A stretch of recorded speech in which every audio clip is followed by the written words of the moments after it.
સહજાત્મ સ્વરૂપ પરમ ગુરુ.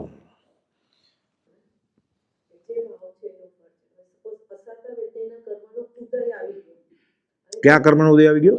અશત વિદ્ય કર્મનો ઉદય આવી ગયો.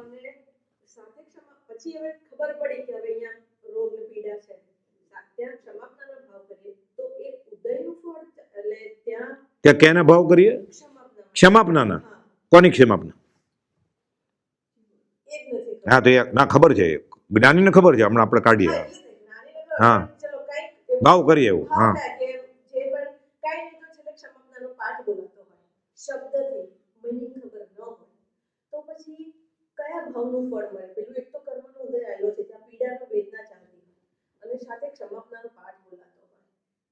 હા એટલે વેદના ઉદયમાં આવીને એટલે એને સ્વભાવમાંથી વિભાવવાનો જવાનું તો બને જ. સ્વભાગભાઈ પૂછ્યું છે કે ત્યાં આત્મા ખેંચાય કેમ? ખેંચાય જ ને. માનો ગોઠણ દુખે છે કે કમર દુખે છે કે માથું દુખે છે, હાડકું ભાંગી ગયું છે, તો ત્યાં ખેંચાય ને. એને ખબર છે આ મારા પૂર્વકોનું ફળ છે, એટલે વ્યવહારિક ઉપાય તો કરે. સમ્યક ઉપાય કહેવાય એને. જે કરવા જોઈએ કરાય. ગૃહસ્થ વ્યવહાર માટે અમુક નિયમ છે, અને સાધુ થયા હોય તોય ઉપાય કરાય, ન કરાય એમ નહીં.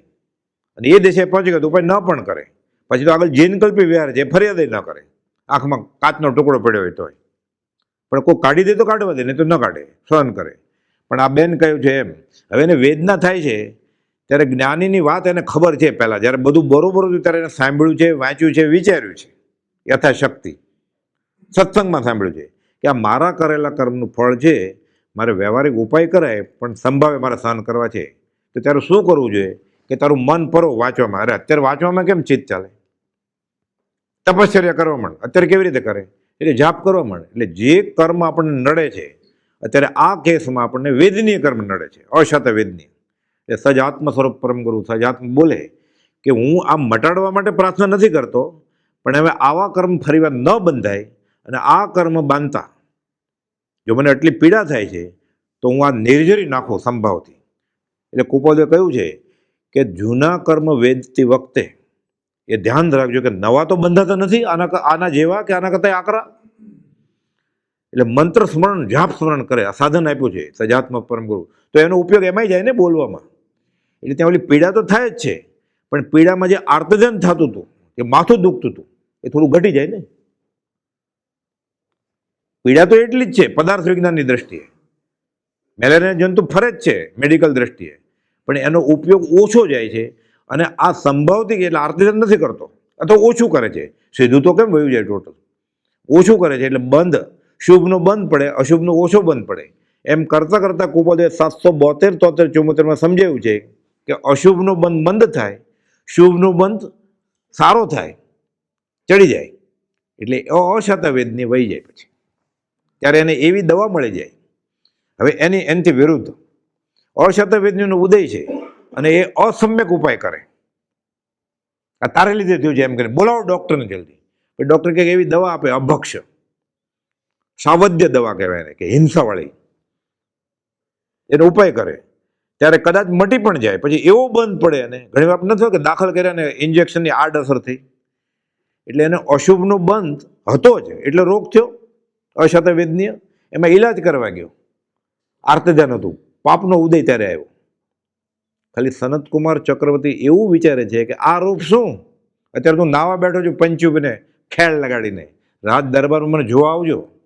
આ અભિમાન શરીરનું, રૂપનું, એ પૂર્વકર્મમાં મેળવણ થયું એનું. આખી કાયા ઝેરમય થઈ ગઈ. આખો પાઠ લખ્યો છે ગોપાલદેવે. તો એ અશુભ કર્મનો ઉદય છે એટલે રોગ થયો છે અશત વેદનીય. સાથે એવો કર્મનો ઉદય થાય આર્ત ધ્યાન. એવું કર્મ ઉદયમાં આવે, પછીના ભવે ઉદયમાં આવે ને બે ઘડીમાં આવે.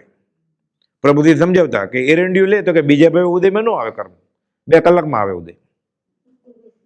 બેસી જાય ને બરોબર. એવા દાખલા આપતા સોસરવું ઘૂસી જાય. કર્મ વાંચે તો ખબર ન પડે. આ તો અનુભવની વાત છે ને બધાને. મરચાને ભજીયા ખાવા મળે, જેટલા મળ્યા હોય એટલા, જેટલી વાર આવે એટલી વાર પીરસવા. બધાને માન આપે, તરત જ બળે ને રૂમમાં જઈને, પછી તરત જ ફળ મળે. તો એ અશત વિજ્ઞ કર્મના ઉદયમાં પાછો અશુભ બંધ થઈને દવા માટે જાવા નાખે છે. એટલે એમ કે ફલાણા ડૉક્ટરને દવા લીધી, બધું અવળું પડ્યું, કે નથી કે ઓપરેશન ફેલ ગયું. એ ડૉક્ટરને અશુભ નામકર્મનો ઉદય હતો એટલે નામ બગડશે. આ ભાઈને દર્દીને અશતવેદી કર્મનો ઉદય હતો. એમાં અશુભનો બંધ હતો એટલે રોગ થયો, સાથે મિશ્રણ થયું અશુભનું. અશુભ વત્તા અશુભ એટલે તીવ્ર અશુભ થયું.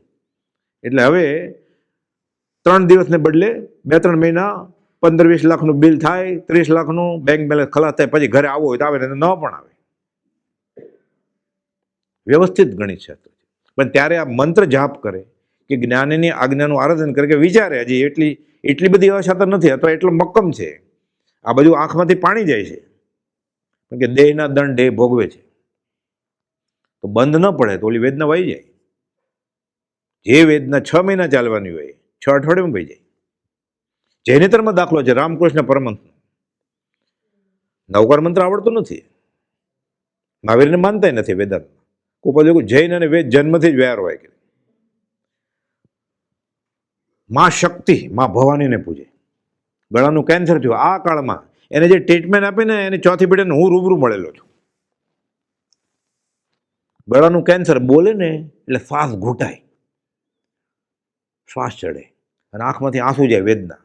એટલે કોઈક આપણી જેવા હોય ને વ્યવહારિયા, એને કહે છે રામકૃષ્ણ પરમહંસને ચેલામાંથી કે ગુરુજી તમે તો મા ભવાનીને સાધ્ય કર્યા છે, તમે એને કહો ને મટાડી દે, તમે તો શક્તિ મા શક્તિને પ્રસન્ન કરી છે. રામકૃષ્ણ પરમહંસે જવાબ આપ્યો, દેહના દંડ દેહ ભોગવે છે, હું એટલે ભવાનીને નથી પૂજતો. એ પૂજે છે મા શક્તિને, જગત કરતા તરીકે ગાયત્રીને, પણ એને ખબર છે કે દેહના દંડ દેહ ભોગવે છે, હું આ નહીં માગું એની પાસે. અને જે નવકાર મંત્ર બોલે છે, જે તીર્થંકરને માને છે, જૈન કુળમાં જન્મ્યો છે, એ માનતા માને કોણ આગળ મોક્ષ માર્ગમાં? રામકૃષ્ણ પરમહંસ કે જે રોજ દેરાસરે ધોતિયું પહેરીને જાય છે ડાબલો લઈને, એ આગળ. એટલે કૃપાલદેવ કહ્યું કોઈ ગચ્છમાં નથી. જીન 5 ઇન્દ્રિયો કાબુમાં હોય તો જૈન. શાહ અને મહેતા આધાર કાર્ડ ઉપર નક્કી નથી થતું, એ વસ્તી ગણતરીમાં જે થાય.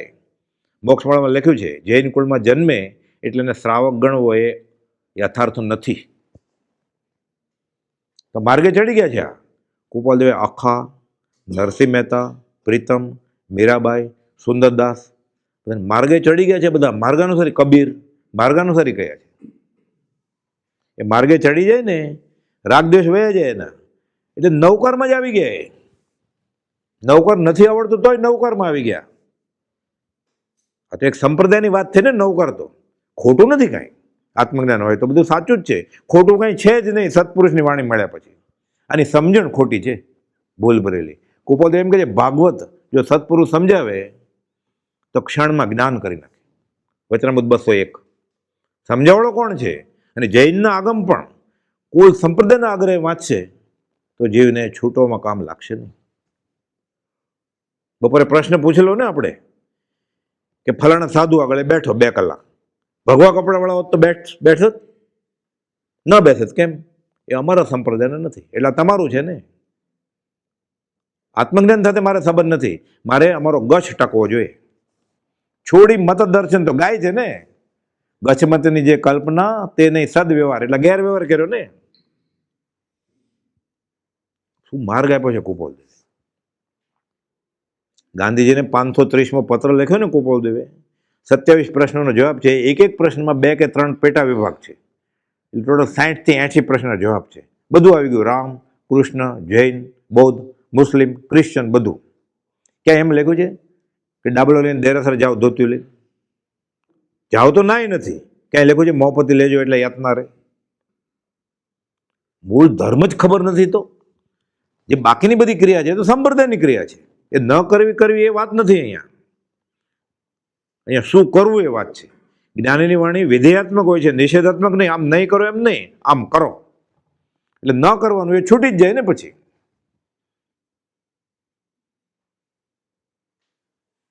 સાચું પકડે એટલે ખોટું છૂટ નીકળી જ જાય ને. ખોટું પકડે તો સાચું નીકળી જાય. આ તો બુદ્ધિમાં બેસે એવું છે. એટલે વેદનીય કર્મ વેદોમાં વ્યવહાર ધર્મે સમ્યક ઉપાય કરવાના, સાથે જાપનું, મંત્ર સ્મરણ મને મટી જાય એટલે નહીં. હું મારો દંડ ભોગવું છું કરેલા કર્મનું, હું ક્ષમતાથી ભોગવી લઉં. એટલે નવા આવા કે આની કરતાં ખરાબ ન બાંધો, થાય ભોગથી દૂર.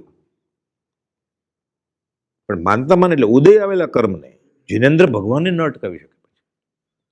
એના કરતાં આગળ આવે, મજા આવે, પ્રતીતિમાં આવે એવું છે. દેવદેવી મદદ કરે માનો. એણે સાંભળ્યું છે, વાંચ્યું છે, સગાવાલાએ કહ્યું છે કે અમે આમ કરતા હતા ને અમારો રોગ મટેલો. ભગવાન મહાવીર સાધનામાં હતા દીક્ષા લઈને, એટલે 4 જ્ઞાન તો હતા જ. મતિ શ્રુત અવધિ તો ગર્ભમાંથી હતું. દીક્ષા લીધી એટલે મનઃપર્યો જ્ઞાન થયું. મનઃપર્યો જ્ઞાન સંકેત વગર થાય જ નહીં. ઊભા છે, ભરવાડ ખીલ્લા ઠોકે છે. ભગવાન મહાવીર હજી ભગવાન નથી થયા, હજી કેવળ નથી થયું. આગળ 23 તીર્થંકર થઈ ગયા ને, એટલે ઓછામાં ઓછા એક શાસક રક્ષક દેવ અને એક શાસક દેવી હશે કે નહીં? 23 દુ 46. કોઈ દેવદેવીએ શાસનની રક્ષણ માટે મહાવીર સામે રક્ષણ ન કર્યું કે આ 24માં તીર્થંકર ભગવાન છે અમારા? કોક તો આવવા જોઈએ ને. ના, એ તો એના કર્મ હતા ને. મારા કર્મ મને ન નડે, હું ધોવાડા કરું એટલે, અગરબત્તી કરું એટલે ભગવાન મહાવીરને નડે, એટલે મારી સાધના ભગવાન મહાવીર કરતા આગળ છે ને. કેટલો બફમમાં છે જીવ, એના કરતા આગળ પ્રતીતિ આવે એવું. પછી તો કેવળ જ્ઞાન થઈ ગયું. શાસ્ત્ર એમ કે છે કે જ્યારે કેવળ જ્ઞાન થઈ જાય તીર્થંકરને, એટલે તરત જ ઇન્દ્ર એક શાસક દેવને નિમે, એક શાસક દેવી નિમી નાખે, તરત અપોઇન્ટ કરે. એટલે હવે કેટલા થઈ ગયા? 24 દુ 48. જ્યારે ગોશાળો તેજોલેશે છોડવા આવ્યો, આ 24 દુ 48 મહાવીર સ્વામીના જે શાસક દેવ દેવી હોય એ વચમાં ન આવ્યા ને. આત્મઘાતી કર્મ વયા ગયા હતા બધા, એટલે કેવળ જ્ઞાન થયેલું. અરિહંત, અરિ એટલે દુશ્મન, અંત એટલે હણી નાખ્યા હતા. વેદનીય કર્મ શરીર આશ્રિત છે, એ બાકી હતા. નામ આયુષ્ય ગોત્રને વેદનીય. નામ ક્યારે જાય? આયુષ પૂરું થાય તો ને. વેદના ક્યારે જાય? આ ભવની વેદના આયુષ પૂરું થાય ત્યારે. ગોત્ર, તમે શાહ છો કે મહેતા, ક્યારે અટક બંધ થઈ જાય? આયુષ પૂરું થાય ત્યારે. શરીર આશ્રિત હતું એ. તો 24 48માંથી કોઈ ન આવ્યું, અને હું એક દોરો લઈ લઈશ, હું એક માદળિયું લઈ લઈશ, હું પાણી લઈ આવીશ મંદિરમાંથી, હું આમ કરીશ, એ રોગ વયો જશે. આશાત ન થશે. આશાથી વિરુદ્ધ છે ને વર્તન. એના કરતાં આગળ આમાંથી જે જૈનો એને માટે જન્મે. ભગવાન પાર્શ્વનાથના શાસક દેવી પદ્માવતી બધાને ખબર છે, બેઠા એને, અને ધર્મેન્દ્ર. ભગવાન મહાવીરના શાસક દેવ દેવી કોણ? 23માં તીર્થંકર હતા, 24માં તીર્થંકરના. એની પ્રાર્થના કરો તો જલ્દી આવે ને. નામ બોલો તો કોઈ જૈન હોય. ભગવાન મહાવીર સ્વામીના શાસક રક્ષક દેવી અને દેવનું નામ આવડે જ કોઈ? 23માં તીર્થંકર બધાને આવડે છે. ચક્રેશ્વરી ઋષિ પહેલા તીર્થંકરને આવડે છે. આ જલ્દી આવશે ને એનું ખબર જ નથી. કેમ? આ બધી દેવ દેવીની પૂજા, મંત્ર તંત્ર, દોરા ધાગા, વિતરાગ દર્શનમાં ભગવાન પાર્શ્વનાથના સમયથી ઘૂસી ગયું છે. ઇતિહાસ વાંચીએ તો ખબર પડે. જૈન બધા જૈનેતરમાં ભળી જતા હતા કે વિતરાગ તો કઈ ફળ આપે જ નહીં, અમારે તો ફળ જોતું છે, અમારો સંસાર લીલો રાખવો છે. લીલી વાડી એમ કે જ ને, અમારે ભગવાનની કૃપાથી બધી લીલી વાડી છે. ના, અહીંયા આપે, ભલે વિતરાગ ના આપે, પણ અહીંયા દેવ છે આપે. બધા દેરાસરમાં મૂર્તિ હોય ને દેવ દેવીની. તમે તીર્થંકર જેવો ત્યાં વિવેક કરો ને, એટલે તીર્થંકરની આશા જ ન થાય. મોટા મોટા તીર્થસ્થળ હોય ને, દેવ દેવી આગળ 500ની લાઈન હોય, તીર્થંકર આગળ 5 જ હોય. મારે જેવા થાકી ગયો કે આમે કઈ મળે એમ નથી હવે, એટલે ઊભો હોય ત્યાં તીર્થંકર, બાકી બધા લાઈનમાં હોય ત્યાં નવા કપડાં પહેરીને.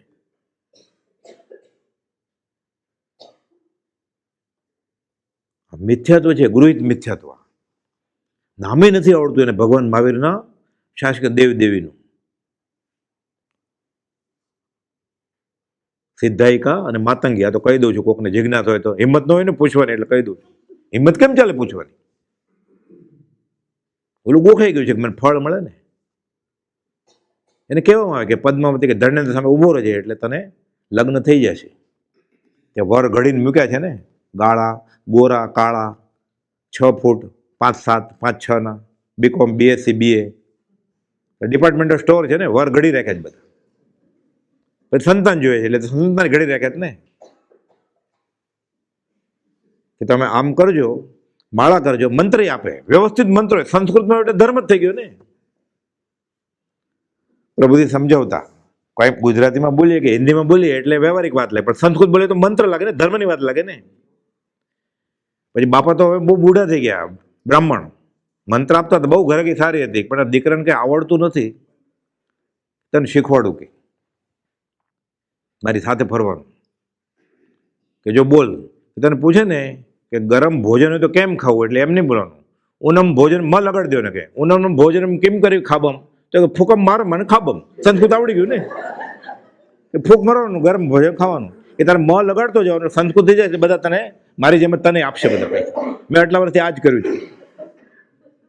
આ ધર્મની કરણી થઈ ગઈ ને સંસ્કૃત હોય એટલે એવું કે ફલાણા દેવ સામે આમ ઊભા રહેજો અને આ મંત્ર એ સંસ્કૃતનું આપે એટલે ધર્મ થઈ જ ગયો ને. આ બિચારાને ક્યાં ટાઈમ છે? નહીં તો આ જય વીરે આવી રીતે બોલે જ નહીં ને કે ભગવાન તારા સાથે હું માગવા તો આવ્યો છું, એ ભગવાન તમે નહીં આપતા પછી ક્યારે આપે? એ કહે છે કે તારા શાસનમાં માગવાનું વાયરું છે અને પછી માગે એટલે એને ખબર પડી જાય કે રમત કરે છે, નાટક કરે છે. બોલે છે કે તારા શાસનમાં માગવાનું વાયરું છે ને આવ્યો જ માગવા માટે, પછી આપે ક્યારે? ત્યારે જ માગે એ ભગવાન મને ખાઈમાં પાડો, ભગવાન પાડે ખાઈમાં વિતરાક? અને પછી મોકલે ને 2 મહિના જૂના ખાખરા ખાવા. અહીંયા ઉકાળેલું પાણી પીવે છે, તે 2 મહિના જૂના ખાખરા ખાય છે. પછી હોશે હોશે બધાને કે અમેરિકા જવાની શરમ નથી આવતી કહેતા? ત્યારે જવું હોય તો જા, અમને સમજ કે છે. કર્મ જાય કેમ? પણ સામેવાળાનું મહાત્મ્ય જ છે ને. તમે ક્યારે જવાના છો? તો પાર્ટી છે તો હું આવું ખાવા. સ્વદેશ ગમન અને પરદેશ ગમનની. સ્વદેશ આગમન ને પરદેશ પાર્ટી રાખે, ઓલો જાય એટલે અનુમોદન આપ્યું ને એને. એ ઓલે જવાનું જે પાપ છે ને, આ નથી ગયો એ જમવા ગયો છે ને, અહોભાવ છે ને એને એટલું જ પાપ લાગે, લેતો જ આવે. આ ધર્મ છે, આ કર્મ બંધનું વિજ્ઞાન છે, આ પદાર્થ વિજ્ઞાન. એને આ સારું ગણ્યું છે ને, નહીં તો જાય જ નહીં ને. એ તો જાય. જૈનેતરમાં એ વાત છે, પરદેશ જવાય જ નહીં. આ તો મહાવીરની વાત કરી, વિતરાગની. આનંદા પરમાનંદા, દેશ ભલો પરદેશ, સંપદ હોય તો ઘર ભલો, નહીં તો ભલો પરદેશ. અહીંયા પેટ ભરાય છે, જૈનેતરમાં કહે છે. તો સ્વદેશ છોડીને પરદેશ જાતો નહીં. આમાં તીર્થંકરની વાત નથી કહ્યા. એક હોય 3 કાળમાં પરમારથનો પંથ. તમે કોને માનો છો એ ધર્મમાં લખાવી બતાવ્યું. અમે કોઈને માનતા જ નથી. અમારી રુચિ માને એને અમારી રુચિને જે સિક્કો મારે, નોટરાઇઝ કરે એને અમે માનીએ છીએ. એ મળી જ જાય ને, લોભિયાન ધુતાર મળી જ જાય ને. કે હમણાં તો યોગ બરોબર નથી, પણ તમે એમ કરો હું પૂજા કરીશ નદીને કિનારે, તમારે ખાલી 15,000નો ખર્ચો. હવે ત્યાં 1.5 લાખનો ખર્ચો કર્યો હોય તો 15,000 શું હિસાબમાં? આમે ઓલું તો જવાનો જ છે, ન કરે પ્રાર્થના તોય બીજા ખરીદી નાખે ને 15. ચાલે છે તૂત ચાલે છે બધું. એમનેમ સંસાર. અક્કલ વગરની જીવનશૈલી, એમનેમ સંસાર.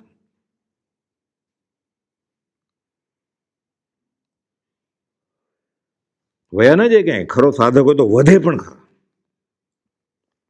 વેદનીય નિર્જરા થઈ જાય, સાવ જ્ઞાન આત્મજ્ઞાન થઈ જાય. એટલે શારીરિક અશાતોનો ઉદય હોય ને ત્યારે ઘણાને સંકિત થયેલું છે. અનાથી મુનિ, નમી રાજર્ષિ, લાંબા કથાનકમાં પાઠ છે બધા. એટલે કુપોલ 2 પત્ર લખ્યા છે, 443 અને 447, જૈન અને જૈનેતરની રીતે આમને સામને. કે તકલીફ હોય ને ત્યારે આત્મા ભણી મન જાય. તકલીફ ન હોય ત્યારે તો થાઈલેન્ડ ને ગોવા ભણી મન જાય.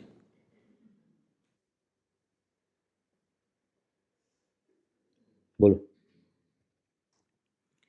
સહજાત્મ સ્વરૂપ પરમ ગુરુ.